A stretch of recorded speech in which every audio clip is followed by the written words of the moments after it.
ಎಲ್ಲರಿಗೂ ನಮಸ್ಕಾರಗಳು. ಇಲ್ಲಿ ನೋಡಿ ಮಕ್ಕಳೇ, ನಿಮಗೋಸ್ಕರ ಇಲ್ಲಿ ಒಂದು ಹೊಸ ಕಾರ್ಡ್ ಬಂದಿದೆ. ಏನಿದೆ ಇದರಲ್ಲಿ? ನನ್ನ ಕೆಲಸ ನಾನೇ ಮಾಡುವೆ. ನೋಡಿ ಮಕ್ಕಳೇ, ನಮ್ಮ ಕೆಲಸಗಳನ್ನು ಯಾವಾಗಲೂ ನಾವೇ ಮಾಡ್ಕೋಬೇಕು. ಮತ್ತೊಬ್ಬರಿಗೆ ಏನಪ್ಪ ಅಂತಂದರೆ ತೊಂದರೆಗಳನ್ನು ಕೊಡಬಾರ್ದು. ಈ ಕಾರ್ಡಲ್ಲಿ ಏನಿದೆ ಅಂತ ನೋಡೋಣ ಇವಾಗ. ಓಕೆ, ಕಾರ್ಡನ್ನು ತಿರುವಿರಿ.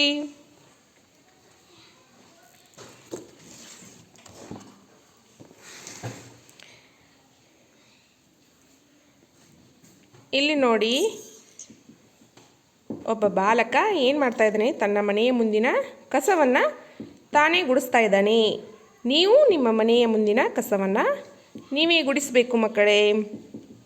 ಆಗ ಅಮ್ಮನಿಗೆ ಸ್ವಲ್ಪ ಕೆಲಸದ ಭಾರ ಕಡಿಮೆಯಾಗುತ್ತದೆ. ಮುಂದಿನ ಚಿತ್ರದಲ್ಲಿ ಏನಿದೆ ಮಕ್ಕಳೇ? ನೋಡಿ, ಬಾಲಕ ಹಲ್ಲನ್ನು ಉಜ್ಜುತ್ತಾ ಇದ್ದಾನೆ. ಸ್ನಾನವನ್ನು ಅವನೇ ಮಾಡ್ತಾ ಇದ್ದಾನೆ. ನೀವೇನಪ್ಪ ಅಂತಂದ್ರೆ ದಿನಾಲು ಸ್ನಾನವನ್ನು ನೀವೇ ಮಾಡ್ಕೋಬೇಕು. ಬಟ್ಟೆಗಳನ್ನು ನೀವೇ ಹಾಕೋಬೇಕು. ಸ್ಕೂಲ್ಗೆ ಹೋಗುವಾಗ ಸಾಕ್ಸನ್ನು ನೀವೇ ಹಾಕ್ಕೊಂಡು ಸ್ಕೂಲ್ಗೆ ನೀವೇ ರೆಡಿ ಆಗಬೇಕು. ಇಲ್ಲೇನಿದೆ ನೋಡಿ, ಬಾಲಕ ತನ್ನ ಸ್ಕೂಲಿಂದ ಬಂದ ನಂತರ ತನ್ನ ಅಭ್ಯಾಸವನ್ನು ತಾನೇ ಮಾಡಿಕೊಳ್ಳುತ್ತಾನೆ. ಇಲ್ಲೇನಿದೆ ನೋಡಿ, ಬಾಲಕ ಸ್ಕೂಲಿಗೆ ರೆಡಿಯಾಗಿದ್ದಾನೆ. ಬೂಟನ್ನು ತಾನೇ ಕಸಿಯನ್ನು ಕಟ್ಟಿಕೊಳ್ಳುತ್ತಿದ್ದಾನೆ. ನೋಡಿ, ಹಾಗೆ ಇಲ್ಲಿ ಬಾಲಕಿ ಮನೆಯನ್ನು ನೆಲವನ್ನು ಸ್ವಚ್ಛಗೊಳಿಸುತ್ತಿದ್ದಾಳೆ. ಅಮ್ಮನಿಗೆ ಕೆಲಸದ ಹೊರೆಯನ್ನು ಕಡಿಮೆ ಮಾಡುತ್ತಿದ್ದಾಳೆ.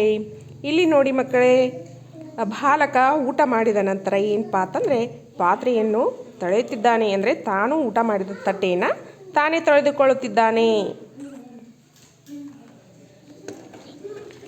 ನೋಡಿ ಮಕ್ಕಳೇ, ಇಲ್ಲಿ ಇದು ಏನಪ್ಪ ಅಂತಂದ್ರೆ ಶೌಚಾಲಯ. ತಮ್ಮ ಮನೆಯಲ್ಲಿರುವಂಥ ಶೌಚಾಲಯವನ್ನು ಏನಪ್ಪ ಅಂದರೆ ದಿನಾಲು ತಾವೇ ಸ್ವಚ್ಛಗೊಳಿಸಿಕೊಳ್ಳಬೇಕು. ಇದರಿಂದ ಏನಾಗುತ್ತೆ? ತಂದೆ ತಾಯಿಗೆ ಕೆಲಸದ ಭಾರ ಸ್ವಲ್ಪ ಕಡಿಮೆಯಾಗುತ್ತದೆ. ಮತ್ತೆ ಮುಂದಿನ ಕಾರ್ಡಿನೊಂದಿಗೆ ಭೇಟಿಯಾಗೋಣ. Thank you. Bye bye.